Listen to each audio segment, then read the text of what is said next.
Welcome to Blueprint IoT. In this short video, we will unbox the Raspberry Pi monitor. I finally got my hands on one. I wanted one for a while because I think it's a cool concept. It's basically just a monitor, so you can buy it from every other manufacturer as well, which I did in the past, and I wasn't super satisfied, so I'm curious how Raspberry Pi does. And let's just unbox it quickly, make a quick test, and see if it's worth the money. So I don't know about you, but every time for me unboxing a Raspberry Pi product and having this nice Raspberry on the package is already a nice feeling. I think it's super cool the work they do about like being a foundation and creating accessible computer, mini computer, and microcontroller equipment. And as they go more into accessories, I think it's a cool thing to have from a branding point of view already. But let's see what it's made of. So from a packaging point of view, I think it's well packaged. It's all properly secured and anyway just a monitor, so nothing can go wrong here. There's some accessories in there, and of course we have the monitor itself. It comes in the same nice red and white color as the keyboard as well for the Pi 400. We can take a comparison in a second. And as soon as I manage to get it out, it's exactly what I expected and hoped for. Because other monitors, they sometimes go like crazy thin, which is cool, but then you need an adapter to plug in and stuff like this, and it's like a bit of a crappy, crappy housing and stand and stuff like this. So here we can already see the rubber kind of like fixing points or stand points. But what they did as well, which is pretty cool, which I didn't know before, is that you have the mounting points here as well, that you can mount it like a normal computer monitor on your desk. You have nice buttons for brightness, sound, on off, and that's I think all you need. And under here we can see hidden are the controls, or like the connections, sorry. So this goes out, properly built, nice little reinforced structure here. And also this part up here is rubberized again, like properly rubberized, not just a thin coating, it's really proper rubber. So this will also not go anywhere. We have a full HDMI connector here available, which I think is really great. I do hate the adapters, and still a reason why I sometimes use the Raspberry Pi 3B Plus just to have a normal HDMI socket there.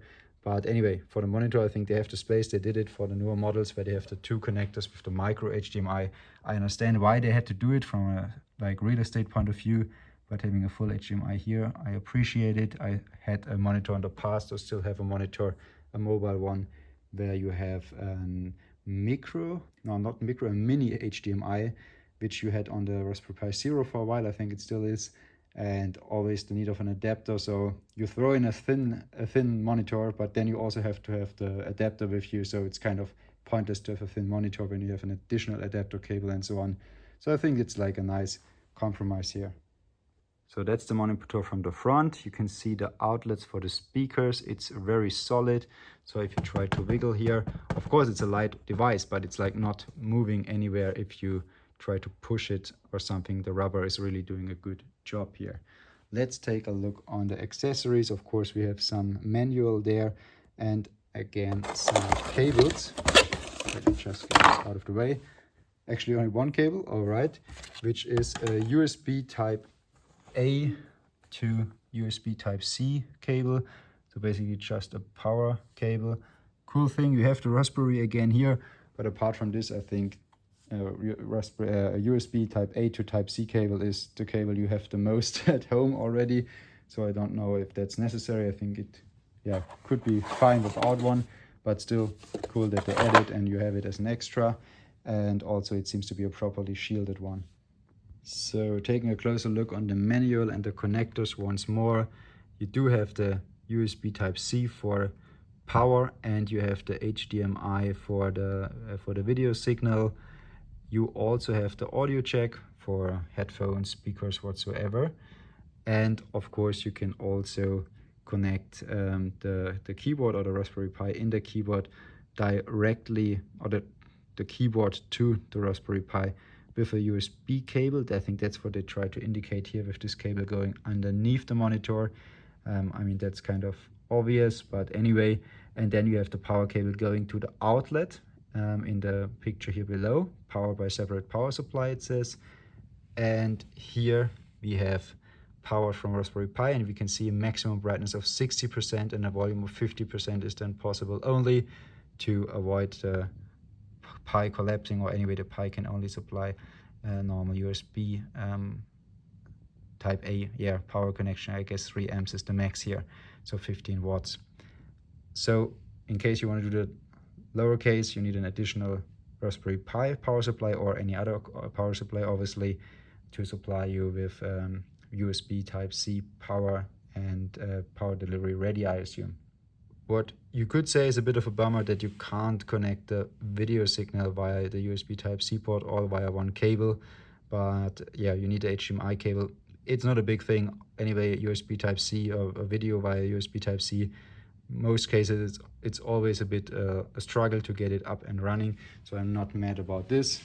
Again, the buttons, I think it's nice that you have separate buttons for each function and not as like one button only with like multifunction, press 3 times, press 5 times, whatever. And the connectors, I think, are well apart, so you have enough space for the HDMI headphone jack and USB type C. They're not too close together. So as soon as you power the display up, you get a little welcome message, Raspberry Pi here, and then it's missing a HDMI connector. Power socket is there, but not okay. Most likely he's like complaining because I connected via the USB type A, so also this one is most likely 15 watts max and not a dedicated USB type C power supply. If that's the case, I wonder why they did not put in a USB type C to USB type C cable in, that you can capitalize on higher voltages, which my power supply would be able to do. But as I'm limited with the cable that shipped with the monitor, yeah, this seems a bit weird. Most likely they wanted to have everything in place to most conveniently connect it to the Raspberry Pi, where you would need a USB type A cable, so I understand that, but yeah, I then recommend you guys use a USB type C cable instead. So yeah, it looks really nice, well built, good build quality. Again, the colors match beautifully with the Raspberry Pi colors. There is a black version available, but I think it's a really cool color here, especially if you have it in your office or something. I think it's okay to have this a bit more spacey color here, but for sure the black version will be fine as well. Talking about the colors, I just wanted to throw in a Raspberry Pi 400 module here. So that's a Raspberry Pi built into the keyboard. So what you can see here, you have all the connectors obviously, but I did not want to get into the details of the Pi 400 too much, but I just want you guys to see the colors match beautifully. The graining is a little bit different on the back cover of the monitor. It's a bit more soft compared to the Pi 400. You can even see it on the video. And yeah, it seems like a little bit reddish here, but it's a little bit more, yeah, raspberry colored. So that's a bit different on the video. But yeah, so I think color matching, build quality, cool. All connectors are there, all buttons are there. Nice rubber pads to make sure that the monitor is not moving if you press any button whatsoever, and really nice to have the mounting points with the threads here as well. So that's all really cool. So I will power it up quickly to show you guys the color quality, and I think then we're done. After powering up the display, you can see here the brightness. It's a very bright environment. I have to mention here, it's a lab environment with proper lab lighting. It's super bright, so it was still possible to easily read the display. The setup here was with a Raspberry Pi with a separate power supply and the USB type C power supply to the display from a strong 67 watt power brick. Here you can see an iPhone 12 at maximum brightness, 100% brightness next to the display. Yes, the iPhone is definitely brighter, but for a desktop monitor, I think that's totally fine in terms of brightness. I played around a little bit with the brightness settings of the display, not just in the video, also in reality. It barely makes a difference, but I think that's just a minor thing. Doesn't matter too much, as you most likely have it at 100% anyway all the time. So that's all about a portable Raspberry Pi screen. Thanks for watching and see you next time.